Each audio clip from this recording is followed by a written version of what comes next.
ہم نے اپنے ماہانہ فنڈ کا 50% حصہ میڈیکل کے لیے مختص کیا ہے۔ بہت سارے مریض آتے ہیں اپنی مراد لے کر، ان کو ضرورت ہوتی ہے، لیکن چونکہ ہمیں جتنا فنڈ ملتا ہے ڈبوں کے ذریعے سے، جتنا وصول ہوتا ہے ہم اتنا ہی دے سکتے ہیں، اس سے زیادہ دے نہیں سکتے، ہمارے پاس وسائل نہیں ہے۔ لیکن جو مریض واپس جاتے ہیں، اس سے معلوم ہوتا ہے کہ شہر کے اندر سستی طبی خدمات کی کتنی ضرورت ہے۔ ہمارے مدارس میں، مکاتب میں خدمات انجام دینے والے اور ائمہ کرام وغیرہ، ان کی ایسی صورتحال بعض مرتبہ سامنے آئی، اور اس سے بڑھ کر کے ہمارے شہر میں جو خواتین مطلقہ بیوہ وغیرہ ہیں، ان کی صورتحال سامنے آئی۔ میں اگر چند واقعات بھی تفصیل کا موقع نہیں ہے وہ واقعات بیان کروں تو نہ صرف میری آنکھوں میں آنسو ہوں گے بلکہ آپ لوگ بھی روئیں گے۔ محترم صدر جلسہ اور ہم سب کے مخدوم محترم حضرت مولانا مفتی محمد اسماعیل صاحب قاسمی دعوت برکاتہ، ہمارے رفیق کار مولانا محمد عمران اسجد صاحب اور دیگر تمام حاضرین، آج ہم محلہ فردوس گنج میں امدادی دواخانہ کے افتتاح کے لیے یہاں پر موجود ہیں۔ اس علاقے میں یہ ایک ضرورت تھی، اور نہ صرف اس علاقے میں بلکہ پورے شہر کے اعتبار سے طبی خدمت یہ آج کی بہت ہی اشد ضرورت ہے۔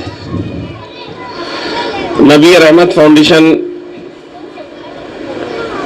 سے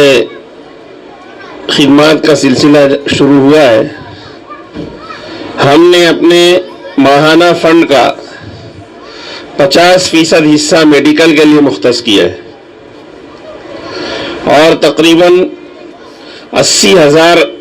کی رقم ہر مہینہ میڈیکل امداد کے لیے ہم الحمدللہ دیتے ہیں۔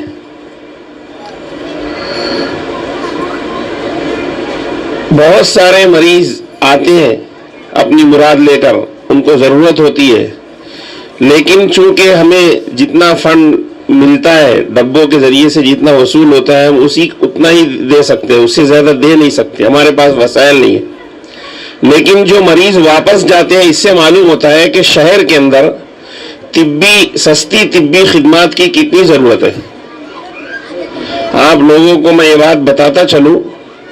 تاکہ اس امدادی دواخانے کی اہمیت معلوم ہو جائے کہ ہمارے سامنے بعض مرتبہ متوسط طبقے کے،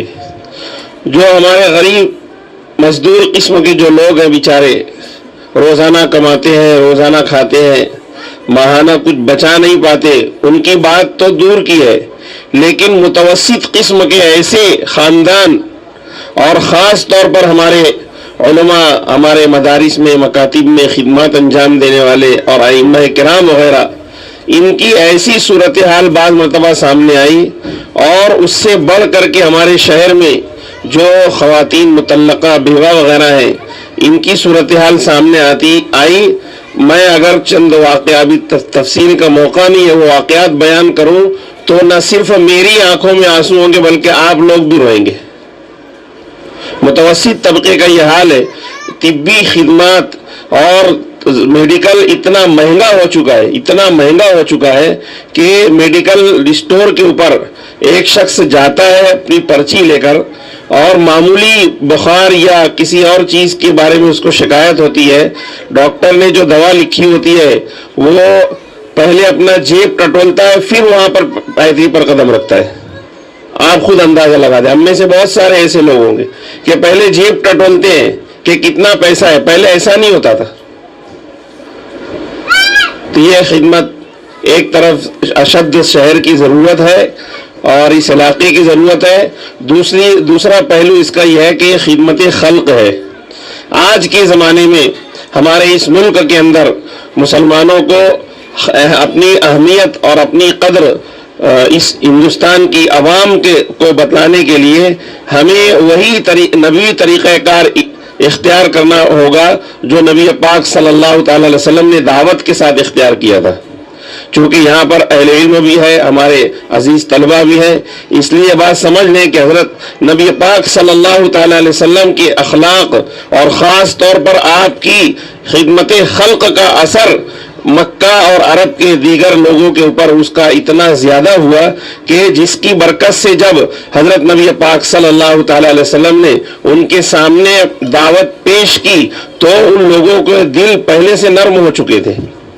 آج کے ہمارے اس ملک میں جب کہ نفرت کا بول بالا ہے اور پورے ہندوستان کے اندر مسلمانوں کے تعلق سے نفرت پیدا کی جا رہی ہے، ہمارے دیش کو ہندو راشٹر بنانے کی تقریباً تیاریاں مکمل ہو چکی ہے اور بعض ریاستوں میں تو مسلمانوں کا نام و نشان مٹانے کی کوشش کی جا رہی ہے۔ ایسی حالت کے اندر ہم میں سے ہر ایک کے لیے ضرورت ہے کہ اللہ نے جو بھی ہمیں صلاحیت دی ہو، جس کو مال دیا ہو مال کے ذریعے سے، جس کو دیگر صلاحیتیں دی ہوں، وہ ان صلاحیتوں کے ذریعے سے خدمت خلق میں آگے آئے۔ آپ کو معلوم ہونا چاہیے کہ 1947 میں جب ملک آزاد ہوا تو جمعیت علماء ہند نے سیاسی مخصوص طور پر کسی پارٹی کے ذریعے سے سیاسی خدمت سے کنارہ کشی کر کے اپنے آپ کو خدمت خلق کے لیے وقف کر دیا۔ سماجی خدمات کی بدولت ہے کہ آج جمعیت علماء ہند کی 101 سالہ تاریخ کے اندر جمعیت ہی فی الحال واحد وہ جماعت ہے جو منظم طور پر اپنا وجود منوانے میں کامیاب ہے، اور آج بھی مسلمانان ہند کی واحد وہ مکمل اور بڑی تنظیم ہے جو خدمت خلق کے اندر اپنا ایک مقام رکھتی ہے، اور نہ صرف مسلمان بلکہ دیگر برادران وطن کے لیے بھی یہ ایک بہت بڑی نعمت ہے۔ تو خدمت خلق بڑا عمل ہے، خیر الناس من ينفع الناس، جو لوگوں کے لیے زیادہ نفع بخش ہو، جو وہ سب سے بہترین ہوتا ہے۔ اور بھی نبی پاک صلی اللہ علیہ وسلم کی احادیث ہیں، اور یہاں تک کہ خدمت خلق کرنے والے کو اللہ کے رسول صلی اللہ علیہ وسلم نے رات بھر تہجد پڑھنے والے اور دن بھر روزہ رکھنے والوں سے افضل بتلایا ہے۔ اس علاقے کے لوگوں کے لیے بہت ہی خوشی کی بات ہے، اس سے فائدہ اٹھائے۔ عام طور پر لوگ ایسا سمجھتے ہیں کہ امدادی دواخانے جو ہوتے ہیں یا کہیں سستی دوائیں ملتی ہے تو وہ ڈاکٹر اعتبار کے قابل نہیں سمجھا جاتا، سمجھتے ہیں کہ یہ تو سستا ڈاکٹر ہے۔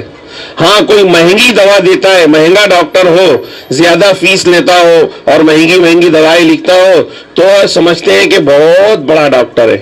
حالانکہ شفا تو اللہ کے ہاتھ میں ہے۔ ہم جو ہے اپنی سہولت کے اعتبار سے محض سبب کے طور پر جو ہے اس کو اختیار کریں اور اس خدمت کو غنیمت سمجھے، اس لیے کہ اگر آپ لوگوں کا محلے والوں کا رجوع رہے گا تو یہ خدمت چلتی رہے گی، اس سے ضرورت مند بھی فائدہ اٹھاتے رہیں گے، اور اگر آپ لوگوں کا رجوع کم ہو گیا تو دیگر ضرورت مند لوگوں کی ضرورتیں بھی پوری نہیں ہوگی۔ اس لیے یہ ایک طرف جہاں خدمت خلق ہے وہیں شہر کی ایک طبی اشد ضرورت ہے۔ اللہ تعالیٰ اس کے قائم کرنے والوں کو بہت قبول فرمائے، اور اسی طرح اس کو جس مقصد بہترین مقصد کے لیے قائم کیا جا رہا ہے اس مقصد میں اس کے نفع کو عام اور تام فرمائے۔ وآخر دعوانا الحمدللہ رب العالمین۔